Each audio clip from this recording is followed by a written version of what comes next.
Hello everyone, welcome back to my channel and I hope that you're all doing very well. So in today's video, we'll be discussing part 3 of background, that is a typology of disability representation written by Otto Kaysen. तो इस video को शुरू करने से पहले हम author के बारे में जान लेते हैं। तो ऑथर कौन है? Ato Quayson. He is an Ghanaian literary critic. तो ये घनानियन है यानी घाना के हैं, तो हम कह सकते हैं कि ये अफ्रीकन है and literary critic. And he was born on 26 of August in 1961। तो इनका जन्म कब हुआ था? 1961 में 26 अगस्त को। And he is a Stanford University professor of English. तो ये प्रोफेसर ऑफ इंग्लिश है कहाँ पे? स्टैनफोर्ड यूनिवर्सिटी में। And his work has been widely published in the fields of African literature, post colonial studies, disability studies, urban studies and literary theory. तो इनके जो भी काम है वो वाइडली पब्लिश्ड हुए हैं किन किन फील्ड्स में?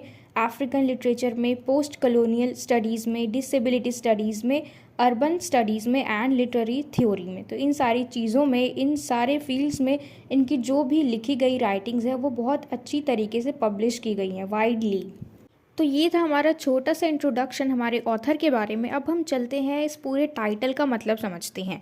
तो टाइटल क्या है हमारा? A typology of disability representation. Typology का क्या मतलब होता है? एक तरीके की स्टडी जिसमें हम किसी भी चीज़ के बारे में उसकी एनालिसिस करते हैं और क्या किस किस तरीके से उसकी क्लासिफिकेशन हुई है उसके टाइप के बेस पे और उसकी कैटेगरी के बेस पे। यानी अगर हम सीधे और आसान भाषा में कहें तो किसी भी चीज़ के बारे में बहुत अच्छी तरीके से डीपली उसको स्टडी करना, उसकी एनालिसिस करना, उसके क्या क्या क्लासिफिकेशंस है उसकी कैटेगरी के बेस पे और उसके टाइप के बेस पे। तो इसमें हम देखेंगे कि डिसेबिलिटी को स्टडी में या फिर रीडिंग में, लिटरेचर में किस तरीके से रिप्रेजेंट किया जाता है, ठीक है। और उसकी रिप्रेजेंटेशन की टाइपोलॉजी को हम देखने वाले हैं, ठीक है। कि जो भी रिप्रेजेंट करते हैं, जो भी लिखने वाले हैं, जो भी थिंकर्स हैं, जो भी थियोरिस्ट होते हैं, वो सब किस तरीके से डिसेबिलिटी को किसी भी बुक में, किसी भी लिटरेचर में कैसे रिप्रेजेंट करते हैं, यानी उनको किस तरीके से दिखाते हैं। तो इस चीज़ के ऊपर इस पूरी वीडियो में हम स्टडी करने वाले हैं, इसीलिए इसका टाइटल है अ टाइपोलॉजी ऑफ डिसेबिलिटी रिप्रेजेंटेशन। तो देखो, जो हमारे ऑथर हैं ऑटो केसन, इनकी एक बुक है जिसके अंदर ये सारी चीज़ें शामिल है, जैसे एस्थेटिक नर्वसनेस हो गया, डिसेबिलिटी और क्राइसिस ऑफ रिप्रेजेंटेशन। और इनकी इस बुक को हम काफ़ी सारे राइटर्स के थ्रू समझेंगे, जैसे सैमुअल बेकेट हो गए, टोनी मॉरिसन, वोले सोइंका और जे.एम. कोएट्ज़ी। तो इनके थ्रू हम इनकी बुक को समझेंगे ताकि हम अच्छी तरीके से समझ पाएँ, ठीक है। फिर ये हमें बताते हैं कि बुक्स में डिसेबिलिटी को किस तरीके से रिप्रेजेंट किया जाता है, उनको किस तरीके से दिखाया जाता है, वीक, स्ट्रॉन्ग, नॉर्मल, एब नॉर्मल। तो ये चीज़ हम इसमें पढ़ने वाले हैं। इसी चीज़ की टाइपोलॉजी होगी, इसी चीज़ की हम डीप स्टडी करेंगे कि डिसेबिलिटी को किसी भी लिटरेचर में किस तरीके से रिप्रेजेंट किया जाता है। और एक रीडर ही है जो सही तरीके से उसको पढ़ के समझता है कि उसमें क्या लिखा गया है, ठीक है।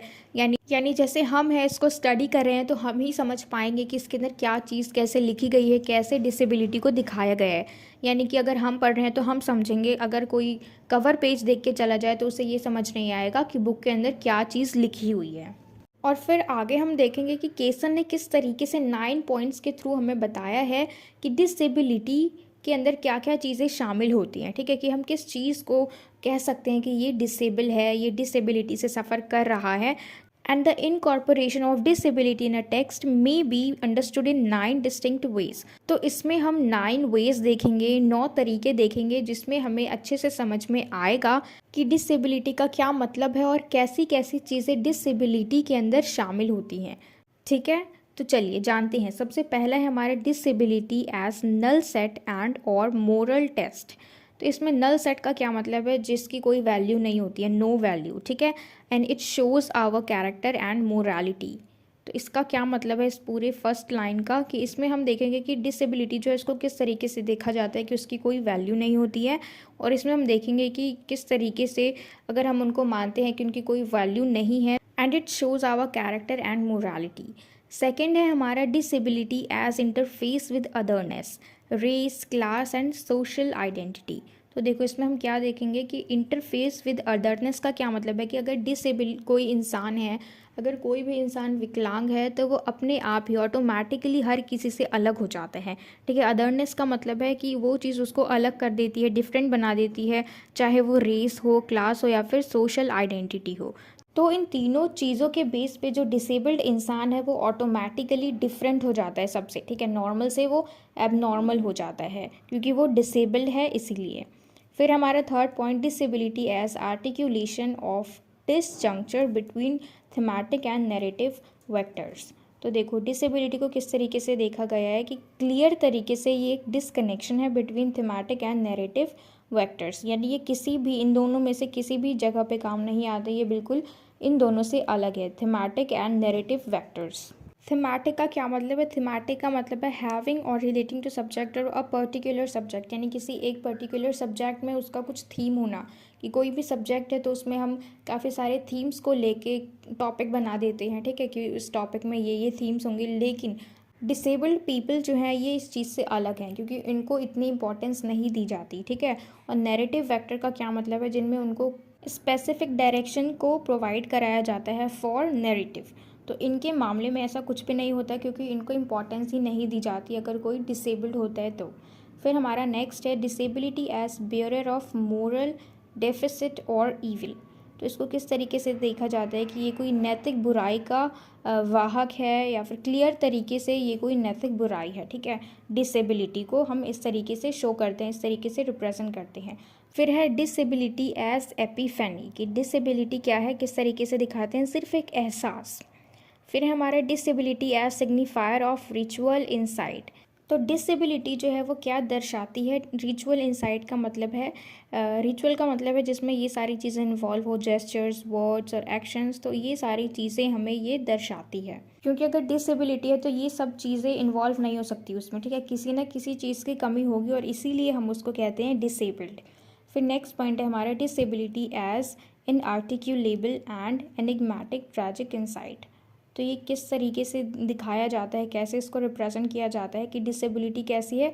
अव्यक्त है, यानी इसको हम देख नहीं सकते। अव्यक्त का मतलब है कि कोई चीज़ फिजिकली प्रेजेंट ना होना, और एनिग्मेटिक का मतलब होता है रहस्यमय होना।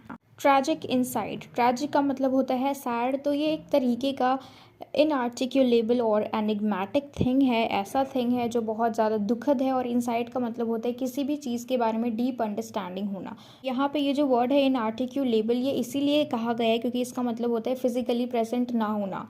और ये कहाँ पे हम यूज़ करते हैं? डिसेबिलिटी के लिए, ठीक है, क्योंकि उनके अंदर कुछ ना कुछ चीज़ मिसिंग होती है, इसीलिए हम उनको डिसेबल्ड बोलते हैं। और एनिग्मेटिक का मतलब होता है रहस्यपूर्ण, ट्रैजिक का मतलब होता है दुखद। तो ये सारी चीज़ें जो हैं ये एक डिसेबल्ड इंसान ही एक्सपीरियंस करता है क्योंकि उसको अपना दर्द खुद ही दिखाई देता है, कोई दूसरा इंसान उसके दर्द को, उसके दुख को फील नहीं करता, ठीक है। तो उसको ये सारी चीज़ों के बारे में अच्छा ज्ञान होता है, वो अपना दर्द खुद ही समझता है। और इसीलिए यहाँ पे इनआर्टिकुलेबल बोला गया है क्योंकि इसका मतलब होता है अव्यक्त, यानी फिजिकली प्रेजेंट ना होना। अगर वो चीज़ प्रेजेंट है तो वो सिर्फ उसी इंसान के लिए है जो अपने दुख को, दर्द को समझता है, जो इस चीज़ को सफ़र करता है, ठीक है। तो ये सिर्फ उसके लिए है, कोई और उसको नहीं देख सकता, ठीक। फिर हमारा नेक्स्ट पॉइंट है डिसेबिलिटी एज हर्मेनेटिकल इम्पास। तो इसको किस तरीके से दिखाया गया है कि हर्मेनेटिकल का मतलब होता है अंडरस्टैंडिंग ऑफ टेक्स्ट, ठीक है, किसी भी तरीके का जो लिखावट है उसको समझना। जैसे biblical text, wisdom literature, philosophical text, तो इनको समझने में जो डिसेबल्ड पीपल होते हैं उनको थोड़ी सी डिफ़िकल्टी आती है ऐसे टेक्स्ट को समझने में। फिर हमारा नाइन्थ है डिसेबिलिटी एज नॉर्मेलिटी, यानी जिसके अंदर डिसेबल्ड कैरेक्टर्स जो हैं, डिसेबल्ड पीपल जो हैं वो बिल्कुल कम्प्लीटली नॉर्मल हैं और वो एग्जिस्ट करते हैं जैसे कि हम नॉर्मल पीपल रहते हैं। जैसे they have human emotions, contradiction, hope, fear and वेग आइडियाज़। तो जैसे बिल्कुल नॉर्मल पीपल होते हैं वैसे ही ये डिसेबल्ड पीपल भी होते हैं, ठीक है। यहाँ पे नॉर्मल बताया गया है, उनको एबनॉर्मल नहीं बताया गया है। यानी जो काम हम कर सकते हैं, एबल्ड बॉडीड पीपल कर सकते हैं, वही काम वो डिसेबल्ड पीपल कर सकते हैं। वैसे ही चीज़ों को महसूस कर सकते हैं, वैसे ही चीज़ों को देख सकते हैं उसी नज़रिए से जैसे हम अपनी नॉर्मल आइज से देखते हैं। तो इसमें जो हमारे ऑथर हैं ऑटो केसन, उन्होंने हमें इस नाइन्थ पॉइंट के थ्रू बताया कि डिसेबिलिटी को नॉर्मेलिटी की तरह भी देखा जाता है, उनको नॉर्मल भी देखा जाता है, उनको इस तरीके से भी बुक में रिप्रेजेंट किया जाता है, लिटरेचर में रिप्रेजेंट किया जाता है। तो ये थे हमारे 9 मेन पॉइंट्स और इसको हमें समझना बहुत ज़्यादा ज़रूरी है because these are very important from the exam point of view. तो बस अगर हमें पॉइंट भी याद रहे तो उनको हम बड़ा करके लिख सकते हैं, राइट। तो इसको अच्छे से समझ लेना है। तो देखो, इसको बिल्कुल भी कॉम्प्लिकेटेड नहीं बनाना है, ये बहुत ज़्यादा ईजी है। अगर हम बुक की लैंग्वेज में जाए तो हमें शायद मुश्किल लगेगा, लेकिन इस वीडियो में हमने ईजी लैंग्वेज में अच्छे से समझने की कोशिश करी है और ये 9 पॉइंट्स अच्छे से याद कर लेना है। और सबसे मेन क्या है, जो हमारे ऑथर है वो हमें ये बता रहे हैं कि किस तरीके से डिसेबिलिटी को बुक्स में, लिटरेचर में रिप्रेजेंट किया जाता है, यानी विकलांगता को कैसे दर्शाया जाता है। तो कैसे दर्शाया जाता है वो तो हमने 9 पॉइंट्स के थ्रू देख लिया। तो इस वीडियो में सिर्फ इतना ही, और मुझे पूरी उम्मीद है कि आपको ये पूरी वीडियो अच्छे से समझ में आई हो। And if so then please let me know in the comment box if you like this video and share it with your friends as well so that they can get help from it. And don't forget to subscribe my channel. Until we meet in the next video, keep learning.